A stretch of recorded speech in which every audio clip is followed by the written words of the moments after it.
অতীত। তখন সুষমা দ্বিতীয়বার প্রেগনেন্ট। প্রথম বাচ্চা নষ্ট হওয়ার 1 বছর পর আবার সুষমা কনসিভ করে। সেবার রাশেদের আচরণ ছিল ভিন্ন। সুষমা ভেবেছিল এই বুঝি তার সংসারে সুখ নেমে এলো। সুষমাকে রানীর মতো করে রাখছিল, কোনো রকম কাজে হাত লাগাতে দিত না রাশেদ। তার হয়ে মায়ের সঙ্গে শিখে রাগারাগি চেঁচামেচি করত। সুষমা রাশেদের পরিবর্তন দেখে কত কেঁদেছে, আল্লাহর কাছে শুকরিয়া আদায় করেছে নামাজে বসে। তবে এবার বাচ্চার যদি আবার ক্ষতি হয় তবে সুষমার লাইফ রিস্ক হবে। সুষমা ভেবেছিল হয়তো তার জীবনে আকাঙ্ক্ষায় শুনেছে, সেজন্য হয়তো রাশেদের এতটা পরিবর্তন। শাশুড়ি মাও ছেলের রাগারাগি দেখে আগের মতো ব্যবহার করে না। সেভাবে সে পেরেছে, ভালোবাসায় সবাইকে বাঁধতে পেরেছে। তার দুঃখের দিন শেষ, আর দুঃখ তাকে ছুঁতে পারবে না। কিন্তু কে জানতো এরপরই তার জীবনে মোড় বদলে যাবে ভয়ঙ্করভাবে। একদিন হঠাৎই রিয়া ভার্সিটি থেকে ফিরতে দেরি করে। বাসার সবাই চিন্তিত হয়ে পুরো এলাকা খুঁজেও পেল না। মিথুন তার ছোট দেবর রিয়ার ভার্সিটিতে গিয়ে খোঁজ নিল। সেখানে লোকজনের থেকে শুনতে পায় কোনো একজন মেয়েকে জোর করে কিছু ছেলে উঠিয়ে নিয়ে গেছে। মিথুন দৌড়ে এসে সবটা জানালো। রাশেদের মুখ কালো হয়ে যায়, সে ঘামতে থাকে। এরপরে সে বেরিয়ে পড়ে বাড়ি থেকে। তাছাড়া বিগত কয়েকদিনের আচরণ সুষমার কাছে অদ্ভুত আর সন্দেহজনক লেগেছে। হঠাৎই রাশেদের পরিবর্তনটা সে মানতে চেয়েও পারেনি। কেন যেন তার মনে হতো রাশেদ অভিনয় করছে। ওই যে কোথায় আছে না অতিভক্তি চোরের লক্ষণ। প্রথম দিকে সন্দেহ না করলেও পরবর্তীতে সুষমা মা ছেলের আচরণ সুবিধার ঢেকেনি। সুষমা নিজের ভাবনা থেকে বেরিয়ে এলো। দৌড়াতে দৌড়াতে সুষমা বলল, মা তোমাকে না পেয়ে অনেক কান্নাকাটি করেছে। আজকে ভার্সিটি থেকে ফিরতে দেরি কেন করছো? দেরি না হলেই এত বড় ঘটনা ঘটতো না। আমি দেরি করিনি ভাবি, আমি তো ভালো মনেই আসছিলাম। কিন্তু কোথা থেকে লোকগুলো এসে আমাকে তুলে নিল সবার সামনে। লোকজন চেঁচালেও আটকাতে পারেনি ওদের গাড়িটা। আমি জানি না ওরা কেন আমাকে ধরেছিল, তবে ওদের বসের নাম ফার্স্ট লেটার আর দিয়ে শুরু। RSK নামে বারবার সম্বোধন করেছিল।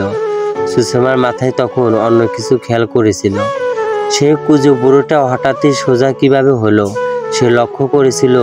কুঠুরিতে বুড়ো যখন তার হাতে স্প্রে দিয়েছিল তার হাতে কোনো দাগ ছিল না, কিন্তু পরবর্তীতে যে বুড়ো ছুরি ধরেছিল তার হাতের উপরই ভাগে দাগ আছে। টর্চের আলোয় সে স্পষ্ট দেখেছে বেশ ভূষা এক হলেও দুজনকে আলাদা আলাদা মনে হচ্ছে তার কাছে। ভুল এখানেই ছিল, তার যখন বাড়ি ফিরল রাত 12টায়। রাতের আধারে একদম বিভস্ত অবস্থায় ফিরল। এতক্ষণ নিজেকে সামলে রাখলেও বাড়ির প্রবেশের পরই সুষমায় জ্ঞান হারালো। এমনিতে সে 5 মাসের গর্ভবতী, তারপর সারা বিকেল থেকে রাত 12টা অবধি এত ধকল। শরীর নিস্তব্ধ হয়ে পড়ল তার। সবাই তাকে ধরাধরি করে ঘরে নিয়ে গেল। মিথুনের বড় ভাইকে কেন যেন সন্দেহ হতে লাগলো। এখনো বড় ভাই বাড়ি ফিরে আসেনি, অথচ সে ভাবির আগে বেরিয়েছে। সবাই সুষমাকে নিয়ে ব্যস্ত। তখন মিথুন অন্য ভাবনায় পড়েছে। রিয়া তার মাকে জাপট করেও সবটা খুলে বলতে তর করে অপরাধ বোধ। সুষমার প্রতি এতদিন করা সবগুলো অত্যাচার চোখের সামনে ভাবতে থাকে। কিভাবে দিনের পর দিন একটি মেয়ের উপর শারীরিক মানসিক নির্যাতন চালিয়েছিলেন তিনি। আর সেই মেয়েকেই কিনা নিজের প্রাণের ঝুঁকি নিয়ে তার সন্তানকে বাঁচালো। সে এই মুখ নিয়ে কি করে দাঁড়াবে মেয়েটির সামনে? সারা রাত সেই ঘরেই প্রজা সুষমার শ্বশুরমশাই রিয়া মিথুন বসে বসে কাটিয়ে দিল। সুষমার ঘুম ভাঙল সকাল 5টার আগে প্রচণ্ড প্রস্রাবের বেগে। সবাইকে তার ঘরের আনাচে কানাচে ঘুমাতে দেখে বুঝলো কারোই গতকাল রাতে ঘুমানো হয়নি। কালকের বিমর্ষ দিনের কথা মনে হতেই লাফিয়ে বিছানা থেকে নামলো। আবার ওই লোকের রক্ত পান করার কথা মনে হলো। সে দৌড়ে ওয়াশরুমে গিয়ে হড়বড়িয়ে বমি করে দিল। শরীরে জোর পাচ্ছে না বিন্দু পরিমাণ। এত কিছুর মধ্যে সে রাশেদকে একবারও দেখলো না। সবাই তখন বিভোর ঘুমে। কাউকে টাকা ঠিক হবে ভেবে সুষমা খাওয়ার জন্য রান্নাঘরের দিকে গেল। খিদেতেই পেটে মোচড় দিয়ে উঠেছে তার। সুষমা সবে ঘর থেকে বাইরে বেরিয়েছে। রাশেদ ফিরল তখনই। সুষমা ভালো করে লক্ষ্য করতে দেখল রাশেদের হাতে কি যেন রক্ত। সে ভয়ে শিউরে উঠল। বলল, আপনার হাতে রক্ত কেন রাশেদ? রাশেদ কাছামাছু ভঙ্গিতে বলল, কই না তো, ও তেমন কিছু না। আপনি জানেন আপনার গালে এখনো বুড়ো লোকের দাড়ি লেগে আছে। চালাকি করে বলল সুষমা, কারণ রাশেদকে তার সন্দেহ হচ্ছে। ওই যে বলে না, কলা চোরের মাথায় কলার পাতা। সঙ্গে সঙ্গে রাশেদ মুখ হাত দিল। বলল, কি সব আবল তাবল বকছো? কোথায় দাড়ি? সুষমা অন্ধকারে তীর ছোঁয়ার মতো আন্দাজে রাশেদকে প্রশ্নটা করতেই তার ধারণা সত্যি হলো। বলল, তার মানে আপনার হঠাৎই গায়েব হওয়ার কারণটা বুড়োর ছদ্মবেশ, তাই না? আর ফার্স্ট লেটার আর মানে আর তো রাশেদ। এসকে লাগানোটা যেন আপনাকে না চেনা যায়। রাশেদ হাওমাও করে কাঁদল। বলল, প্লিজ সুষমা, বিশ্বাস করো, আমি এত বছর থেকে এই কাজ করছি, এমন ভুল হয়নি। ওরা যে আমার বোনকে তুলে নেবে ভাবতেও পারেনি। যেহেতু ওরা ভুল করেই ফেলেছিল, তাই ওদেরকে বলেছি মেয়েটাকে স্পেশালি আমার ডিয়ার আন, যেন ওকে আমি সেখান থেকে ছেড়ে দিতে পারি। কিন্তু ওখানে সরাসরি গেল আমাকে চিনে ফেলতো।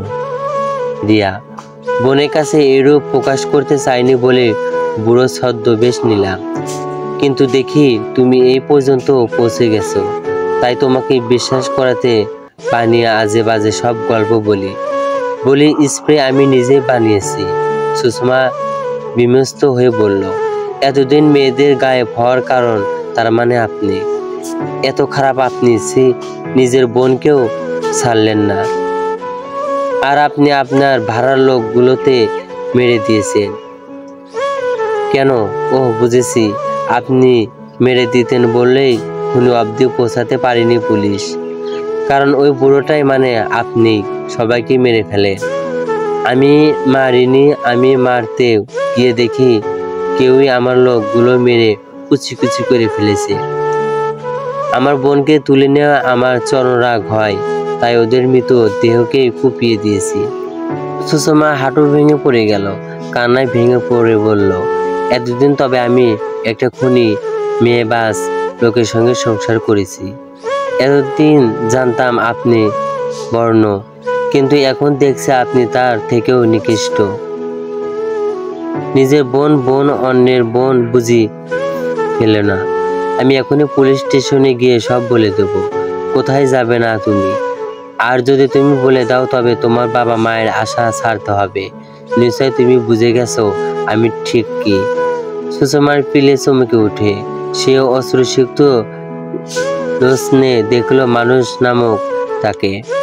এই দিনটাও দেখার ছিল। রাশেদ এগিয়ে এসে সুষমাকে বলল, ডিভোর্স পেপারে সাইন করে দিও। ডিভোর্স পেপার রেডি আছে। আমি তোকে ডিভোর্স দিয়ে তুই অন্য একটা মেয়ের জীবন নষ্ট করবি তাও তো হবে না। আমার জীবন যেভাবে নষ্ট করেছিস সেভাবে অন্য নারীকেও আঘাতে আঘাতে শেষ করবি ভেবেছিস? তোকে ডিভোর্স দেব না আমি, যা করার করে নে। ভালোই তো বুলি ফুটেছে মুখে, পিপিলিকার পাখা গজায় মরিবার তরে। তোরও তাই হয়েছে। তুই কি ভেবেছিস আমি বিয়ে করিনি? এই দেখ, এই মেয়েটা আমার মামাতো বোন, ওকে আমি বিয়ে করেছি।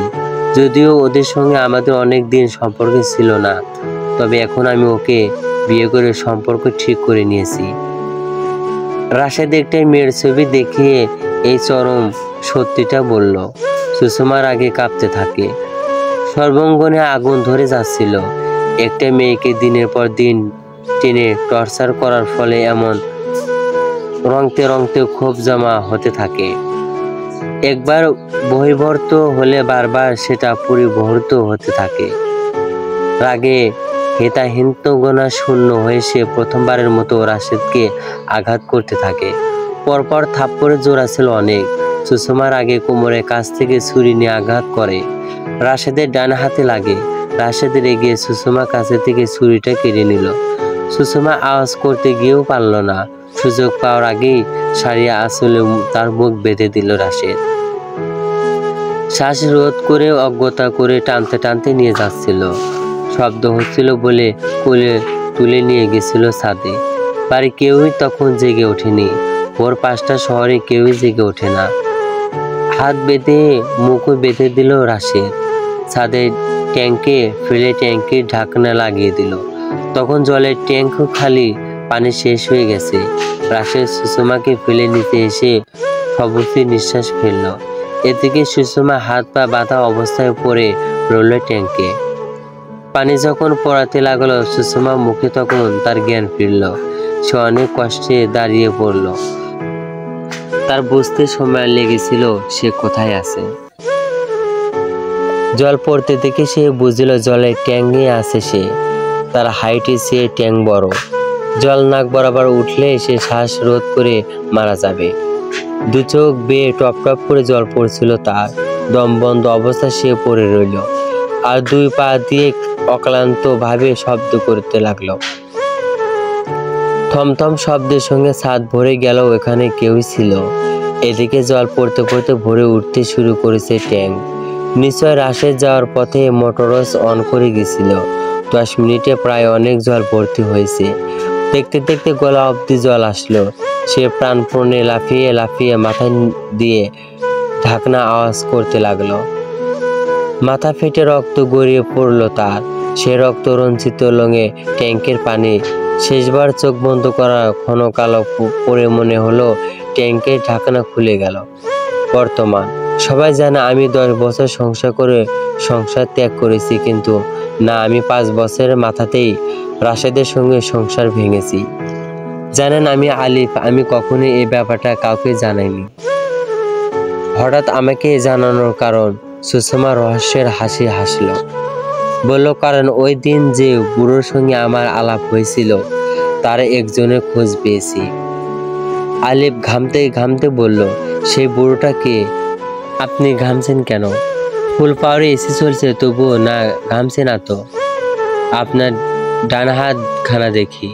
কেন দেখেন না? আলিফ তারপর কম্পরত হাত টেবিলের সামনে রাখলো। সুষমা আলোগোছ হাত দেখলো। সে যা প্রত্যাশা করেছিল তাই নেই। সে মুচকি হেসে আলিফের হাতের উপর জোরে জোরে ঘষা দিল। আলিফ বাধ্য সেদে বলল, মিস সুষমা, আপনি কিন্তু বাড়াবাড়ি করছেন। বাড়াবাড়ি না তো, এ দাগ দেখা যাচ্ছে। আমি যদি কোনো ভুল না করে থাকি আপনি সেই বুড়ো লোক। যত লোকগুলো দাগি ধর্ষণ ছিল তাদের প্রত্যেককে আপনি হত্যা করেছেন এবং সেদিনের হত্যার দায় আপনি আমার উপর চাপিয়েছিলেন আড়ালো থেকে ভিডিও করে। সে ভিডিও ক্লিপে আমার মুখ স্পর্শ না হলেও এবার টর্চের আলোয় মাত্র 2 সেকেন্ডে আমার মুখ দেখা গেছে। এতেই পুলিশ আমাকে চিনে ফেলেছে। সেদিন যেমন আপনি আমার জন্য শুভাকাঙ্ক্ষিনী ছিলেন, তেমন এর সঙ্গে অপকারীও ছিলেন। তারপর আমার জীবন বদলে গেল। পুলিশকে তো আপনি পাঠিয়েছেন আমার শ্বশুর বাড়ির ঠিকানায়। আপনি পুলিশ পাঠিয়েছেন আমাকে ধরার জন্য, কিন্তু আমাকে ধরার জন্য গেলেও পাইনি বাসায়। খুঁজে খুঁজে ছাদে গিয়ে জলের ট্যাঙ্ক থেকে পেল। পুলিশ সময় মতো আমায় উদ্ধার না করলেও মারা যেতাম। এরপর সুস্থ হলো আমি আবার শ্বশুরবাড়ির সবাই নামেই মামলা করলাম। বধূ নির্যাতনের মামলা। স্বামীকে জেল থেকে ডিভোর্স করলাম। খুনের দায়ে আর সবকিছু বিবেচনা করে আমার জেল হলো 4 বছর। তার আগে বলে রাখা ভালো, আমার খুব কাছের একজন মানুষ প্রতিনিয়তই খোঁজ নিত। তার সেই লোককে আমি বলে দিয়েছিলাম যেন আমার জেলে যাওয়ার খবর খানা কাউকে না দেয়, শুধু যেন বলে আমি ভালো আছি, খুব ভালো আছি। আপনি এত সব কি করে জানলেন? আপনাকে দেখে কিন্তু মনে হয় আপনি এতটা বিবেকক্ষণ। আপনার সেন্স সব হিউমার এতটা স্ট্রং। মিস্টার আলিফ, আপনি আমাকে অফিস জয়নিং এর প্রথম দিনই চিনে ফেলেছিলেন। আপনি অনেক ভালো মানুষ, না হলে ভালো মানুষ তো বটেই। আমাকে চিনতে পেরে আপনি অনুতপ্ত হন, কিন্তু আমি আপনাকে সেদিন চিনেছি যেদিন আপনি মেকআপ করতে ভুলে গেছিলেন আর ডেস্কের সামনে আপনার ডান হাতখানা নাড়িয়ে কথা বলেছিলেন। আপনি আমার হাতের দাগটা সেদিনে কিভাবে দেখলেন? আর এরকম দাগ তো অনেকেরই হতে পারে। সুষমা আবারও হাসলো, হেসে বলল, অনেকের দাগ আর আপনারটাও পার্থক্য হলো সবারটা কালো হয়, আপনার ব্যর্থ সাইনটাই লালচে। আমি কেন এমন করেছি জানতে চাইবেন না? হয় জানি, আপনার সম্পর্কে সব খবরই আমার জানা আছে। তাছাড়া আপনার কেবিনে আমি একটি মেয়ে ছবি দেখেছিলাম, 2 দিন দেখেছি, এরপর আমি সেটা সরিয়ে দিয়েছি। তবে কি জানেন, আমি মেয়েটাকে চিনি। মেয়েটি আমার প্রাক্তন স্বামীর সাথে অবৈধ সম্পর্কে লিপ্ত ছিল। সে আপনার ওয়াইফ নিশি রাইট, আর তার খুনের প্রতিশোধ নিতে আপনি এত সব করেছেন। তার নির্মম মৃত্যুটা আপনি মানতে পারেননি, তাই খোঁজ খবর নিয়ে সমস্ত কিছুর ওপর একটা প্ল্যান বানান এবং আপনি আপনার কাজে সফল হন। আপনি ভেবেছেন আপনার থেকে আমার স্বামী আপনার ভালোবাসা কেড়ে নিয়েছে, আপনিও সেটাই করে প্রতিশোধ নেবেন। আপনি সে পরিস্থিতিতে গেছেন, আপনার মধ্যে প্রতিশোধ স্পৃহা জাগবে, এটা স্বাভাবিক। আপনি প্রতিশোধ নেওয়ার জন্য আমাকে খুনের দায়ে ফাঁসালেন, কিন্তু জানেন কি, আমার ভাগ্য কখনোই স্বামীর ভালোবাসা জুটেনি। তবে ভালোবাসা জুটেছিল এক অভাগা প্রেমিকের, যাকে আমি কখনোই গ্রহণ করতে পারিনি। সবসময় তাকে দূরে সরিয়ে দিয়েছি আমার কলঙ্কের জন্য। আপনি কি তাকে ভালোবাসেন? সন্তর্পূর্ণ শুধালো আলিফ। সুষমা জবাব দিতে সময় নিল। অকপটে বলল, জানি না। তবে আমার মতো জেল খাটা আসামির কি কারো পবিত্র ভালোবাসা পাওয়ার অধিকার আছে? আলিফ অপরাধ বোধ থেকে বলল, আমি 3 বছর স্বাভাবিক ছিলাম না আপনার উপর দোষ চাপিয়ে। অনেক কষ্টে স্বাভাবিক জীবন ফিরে পেয়েছি, তবে আগের মতো হাসি খুশি থাকতে চাইলেও পারি না। গম্ভীরতার ভিড়ে আমি তোমাকে ভুলে থাকি। সেদিন ভিডিওটা করার আমার উচিত হয়নি না, সেজন্য অন্য একজনের শাস্তি আপনাকে দিয়েছি। সেখানে আপনি সম্পূর্ণ নির্দোষ ছিলেন। আমাকে আপনি যে কোনো শাস্তি দিতে পারেন, আমি মাথা পেতে নেব। শাস্তি দিলে কি আমার 4টি বছর ফিরে পাবো? আমার সেই তিক্ত অতীত থেকে নিজেকে বের করতে পারবো? আপনি জানেন, আমি এমন প্রমায় ছিলাম যে আমি চাইতে আমার গর্ভের বাচ্চাটা মরে যাক। আমি অতি শোকে পাথর হয়ে গেছিলাম, পাগল প্রায়। আমি বারবার নিজের পেটে আঘাত করতাম। জেলে গর্ভবতী মহিলাদের রোজ চেক আপ আর আলট্রা করা হয়। আমি জানতে পারি আমার মেয়ে হবে। এই নিষ্ঠুর দুনিয়ায় কোনো মেয়ের জন্ম আমি দিতে চাইনি, কারণ মেয়ে মানেই জন্মাবে নতুন আরেক সুষমা, যাকে শাস্তি পেতে হবে প্রতিনিয়ত। অধিক নির্যাতনের ফলে তাকে জলের ট্যাঙ্কেও ভরে মেরে ফেলা হবে। তারপর সব শেষ। আমি তখন আমার জায়গায় আমার মেয়েকে দেখেছিলাম। ওকে কেউ একজন জলের ট্যাঙ্কে ফেলে দিয়েছে। ও হাউমাউ করে কাঁদছে, নিঃশ্বাস বন্ধ হয়ে আসছে, কেউ নেই। এক সময় অনেকগুলো পানি খেয়ে দম বন্ধ হয়ে যাবে, তার কান্না থেমে যাবে। আমি চাইনি আমার সন্তানের সঙ্গে এমন হোক, তাই তাকে জন্মের পরই মেরে দিয়েছিলাম নিজের হাতে। ওকে সমস্ত কষ্ট থেকে বাঁচিয়ে দিয়েছিলাম এক লহমায়। বলতে বলতে সুষমার গলা কাঁপছিল। সে থেমে নিজেকে স্বাভাবিক করার চেষ্টা করলো, শান্ত কণ্ঠে বলল, সুষমা ক্ষমা করতে জানে। সেদিন ভুল করে হলেও আপনি আমার অনেক উপকার করেছেন, তাই আমি সেদিনে আপনাকে ক্ষমা করে দিয়েছিলাম। আপনি যা শাস্তি পাওয়ার তা তো পেয়েই গেছেন। জানে আমি আপনার শাশুড়ি মাকেও ক্ষমা করিয়েছিলাম। প্রকৃতি ওনার যোগ্য জবাব দিয়েছে। উনি এখন আরোগ্য রোগী। একজন অসুস্থ মানুষের প্রতি রাগ রাখা আমি সুষমার শিক্ষার মধ্যে পড়ে না। আর আমার প্রাক্তন সেও শাস্তি পেয়েছে। তার দ্বিতীয় স্ত্রী তাকে ছেড়ে অন্য একজনের হাত ধরে পালিয়ে গেছে। সে এখনো পুলিশের হেফাজতে, যাবজ্জীবনে কারাগারে থাকবে। কথা শেষ করে সুষমা উঠল। উঠতে উঠতে অদ্ভুত এক প্রশ্ন করে বসলো আলিফকে। চেয়ারের বাংলা কি জানেন? আলিফ ভ্রু কুঁচকে বলল, কেদারা। আর টেবিলের বাংলা? আলিফ ভেবে বলল, না জানি না। এত বড় বস আর এটা জানেন না? চেয়ারের বাংলা কেদারা এটা সবাই বলতে পারলেও টেবিলের বাংলা কেউই বলতে পারে না। কিন্তু আমার ফ্রেন্ড রিক্তা পেরেছিল। টেবিলের বাংলা মোজ, একার মোজ মোজ মনে রাখবেন। হ্যাঁ। চলে এলো সুষমা। আলিফকে পূর্বে ঘটনা বলতে বলতে তার প্রচন্ড মাথা ধরেছে। চিবুকের পাশ দিয়ে শিরশির করে সেই ব্যথা মাথায় চড়ে বসছে। পিছনে ফেলে এলো আলিফের হতভম্ব হয়ে যাওয়ার মুখ। সুষমার সামনে তাকিয়ে বুঝলো আলিফ তার দিকে অদ্ভুত ভাবে তাকিয়ে আছে। হঠাৎই সুষমা এমন প্রশ্নের মানে নিশ্চয় সে বুঝতে পারেনি। সুষমা পরিস্থিতি স্বাভাবিক করতে তাকে একটু লজ্জা দিয়েছে। সবসময় গুমোট পরিস্থিতি ভালো লাগে কার? আজকেও রিক্তা অফিসে আসেনি। তার সাংসারিক ঝামেলা মেটেনি। ডিভোর্স দিয়েছে, কিন্তু রিক্তার স্বামী শান্ত এখন মানছে না। কান্নাকাটি করে রিক্তার হাতে পায়ে ধরেছে আবার ফিরে আসার জন্য, কিন্তু রিক্তা মন গলছে না। সুষমা বের হলো অফিস থেকে। বিকেল গড়িয়ে এখন প্রায় সন্ধ্যা সন্ধ্যা একটা ভাব এসেছে। সেদিন বিয়ে ভাঙতে সুষমা মিরাজের কাছে চিঠি ব্যাপারটা এমনিতেই বলেছে। হ্যাঁ, সে চিঠি পেত, তবে সেটা 4 বছর অবধি, এরপর আর পায়নি। পাবে কি করে? 5 বছর পর তো সে জেলেই ছিল 4 বছর।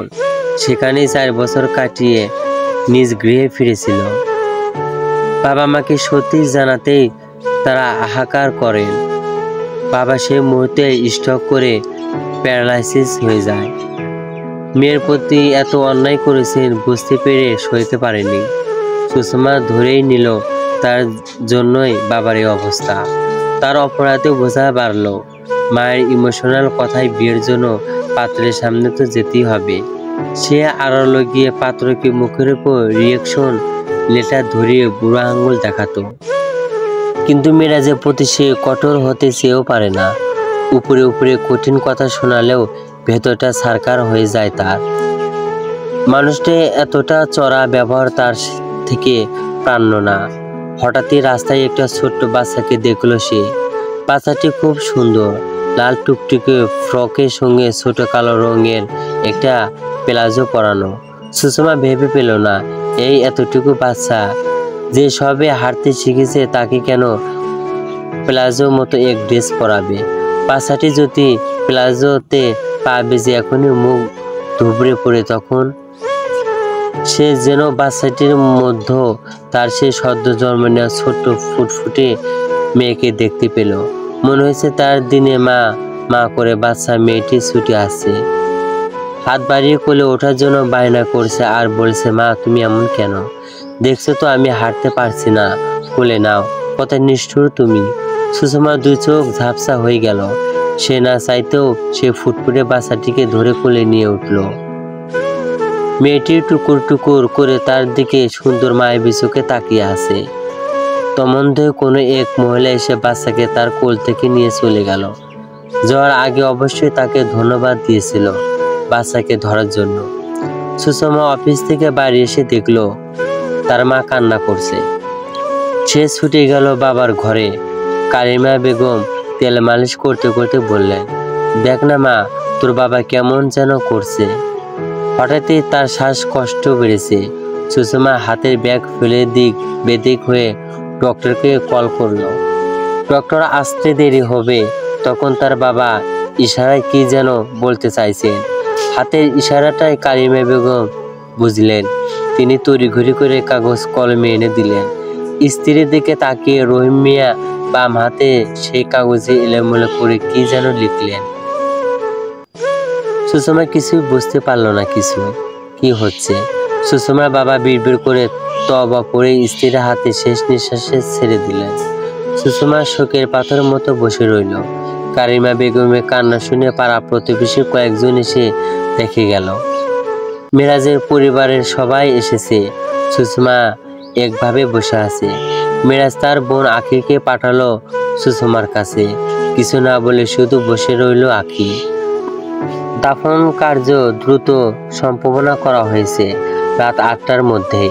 কারিমা বেগম স্বামীর বিছানা পাশ থেকে নড়ছে না। স্বামী শেষবার এলোমেলো করে লিখে দেওয়া কাগজখানা আঁকড়ে ধরে বসে আছে। সুষমাকে আঁখি একভাবে বসে থাকতে দেখে এবারও বলল, আপু, আপনার গোসল করা উচিত এখন। সুষমা কেমন করে যেন তাকালো, তারপর অদ্ভুতভাবে বলল, ও হ্যাঁ। সে টালমাটাল পায়ে হেঁটে যাচ্ছিল। আঁখি এগিয়ে এসে বলল, আপু, আপনার শরীর দুলছে, আমি ধরে নিয়ে যাব। ধরবে? ধরো। আঁখি গিয়ে সুষমাকে গোসলখানায় রেখে এলো। মিরাজ অস্থির হয়ে পায়চারি করলো। আঁখি ভাইয়ের এই অস্থিরতা দেখে এগিয়ে এলো, নরম গলায় বলল, ভাইয়া, সুষমা আপু ঠিক নেই, ও কেমন যেন পাথর হয়ে গেছে। মিরাজের ভেতরটা হু হু করে উঠল।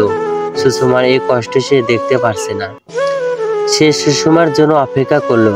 সুষমা আধা ঘন্টা পর মায়ের ঘরে গেল।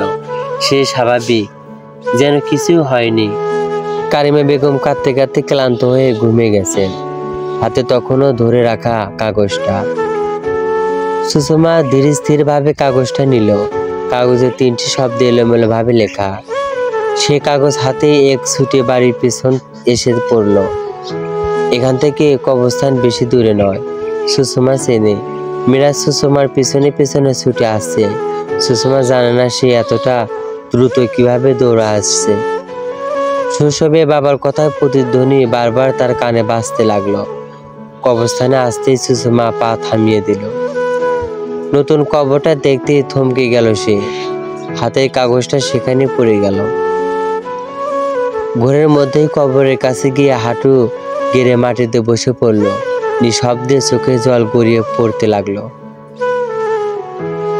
নিজেকে তার পাগল লাগছে। চোখের সামনে বাবার সাথে কাটানো শৈশব ভেসে উঠল। বাবার তাকে ঘাড়ে চেপে বসিয়ে ঘুরে নিয়ে বেড়ানো, স্কুলে প্রথম ভর্তির দিন বাবার সঙ্গে কাটানো প্রতিটি মুহূর্ত একে এক মনে পড়তে লাগলো। সাথে সাথে গণনা ভুলানো চিৎকার দিয়ে উঠল। উম্মদের মতো কবরের কাঁচামাটির উপর মাথা রেখে কাঁদতে লাগলো।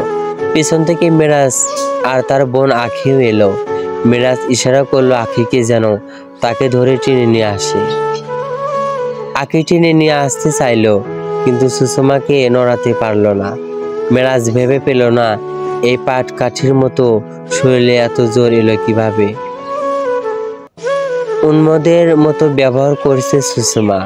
নাকের মুখের মাটির প্রলোভ লেগে গেল তার। লম্বা চুলগুলো মাটিতে গড়াগড়ি খেতে লাগলো বিশ্রীয় ভাবে। কান্না আওয়াজে আশেপাশের লোকজন এসে জড়ো হতে লাগলো। মিরাজ আর সহ্য করতে না পেরে সুষমাকে ধরে উঠালো। সুষমা চেঁচিয়ে বলল, আমাকে কেন অপরাধী বানিয়ে গেল বাবা? আমি যে তোমার কথা রাখতে পারবো না। কেন করলে এমনটা? এক সময় মিরাজও তাকে ধরে আটকাতে পারল না। মিরাজ চেয়েছিল সুষমাকে স্পর্শ করবে না। পাশে যদি সুষমা ভেবে বসে মিরাজ তার দুর্বলতার সুযোগ নিচ্ছে। সুষমা প্রবল জোর খাটিয়ে তার কাছ থেকে নিজেকে ছাড়িয়ে কবরের পাশে গিয়ে হুমড়ি খেয়ে পড়লো আবারও। হাঁটু গেড়ে বসে কবরে জড়িয়ে ধরলো। কবরে মাটি ভিজে উঠতে লাগলো তার চোখের জলে। বাবা, এই যে বাবা, ওঠো না, দেখো কে এসেছি। তুমি তোমার কথা ফিরে নাও বাবা। ও বাবা, আমি তোমার কথা রাখতে পারবো না রাখতে। আমাকে এভাবে একলা করে কেন চলে গেলে বাবা? কেন করলে? টুকরো কেঁদে উঠল সুষমা। বাবা যে তার সঙ্গে কথা বলছে না। কবরের উপর মাথাটা এলিয়ে সশব্দে কাঁদতে লাগলো সে। কাঁদতে কাঁদতে সুষমা জ্ঞান হারালো। মিরাজকে না চাইতেও সুষমাকে কোলে নিতে হলো। আসার সময় সে সাদা কাগজটা লক্ষ্য করলো।